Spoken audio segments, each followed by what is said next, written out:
রাত হলেই ঝুমঝুম আওয়াজ, কখনো নুপুরের শব্দ দূরে থেকে আসছে কাছে, আবার কখনো মিলিয়ে যাচ্ছে দূরে। ভূতের ভয়ে প্রাণ ওষ্ঠাগত আবাসিক পড়ুয়াদের। ব্যাগ গুছিয়ে হোস্টেল ছাড়ার হিড়িক। বালুরঘাটের কালিকাপুর হাই স্কুলের হোস্টেলের ছাত্রীদের এখন ভয়ের কারণ ভূত।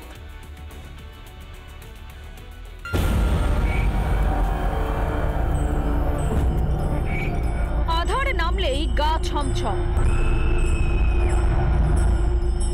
নুপুরের শব্দ, আতঙ্কে কারো হাত পা কাঁপছে, কারোর আবার অজ্ঞান হয়ে খিঁচুনি।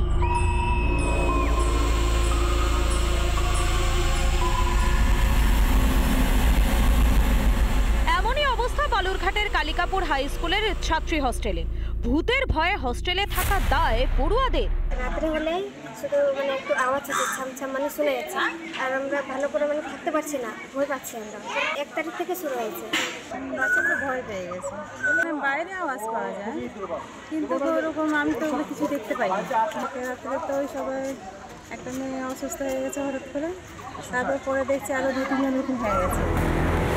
ভূতের ভয়ে হোস্টেলে থাকতে চাইছেন না পড়ুয়ারা। বাড়িতে খবর যেতেই হোস্টেলে ভিড় জমান অভিভাবকেরা।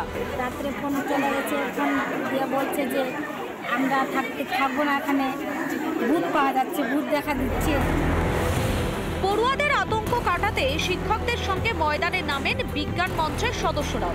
তাতেও হোস্টেলে কেউ থাকতে চাইছেন না। মাঝখানে আগে এই মেয়ে ওরা ভূত সেজে ভূত খেলছিল, খেলতে খেলতে হঠাৎ করে একটা মেয়ে ওরা আক্রান্ত হয়ে যায়।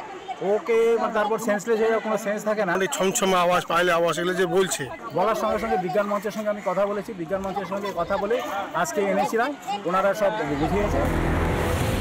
2025 সালেও পিছু ছাড়ছে না ভূতের আতঙ্ক। পড়ুয়াদের হোস্টেল ছেড়ে বাড়ি চলে যাওয়ার ঘটনা সামনে আসতেই পড়েছে আলোড়ন। দক্ষিণ দিনাজপুর থেকে রিপন ভৌমিকের রিপোর্ট, রিপাবলিক বাংলা। দিলীপ ঘোষের খড়গপুরের বাংলো ছাড়ার নির্দেশ। দীর্ঘদিন ধরে জবরদখল করে রাখার অভিযোগ দিলীপ ঘোষের বিরুদ্ধে। রেলের তরফে নোটিশ দিয়ে ব্যক্তিগত হাজিরার নির্দেশ দিয়ে নোটিশ, এবং 21শে এপ্রিল দক্ষিণ পূর্ব রেলের এস্টেট আধিকারিকের কাছে হাজিরার নির্দেশ প্রাক্তন বিজেপি সাংসদকে। হাজিরা না দিলে একতরফা সিদ্ধান্ত নেওয়ার হুঁশিয়ারি রেলের তরফে।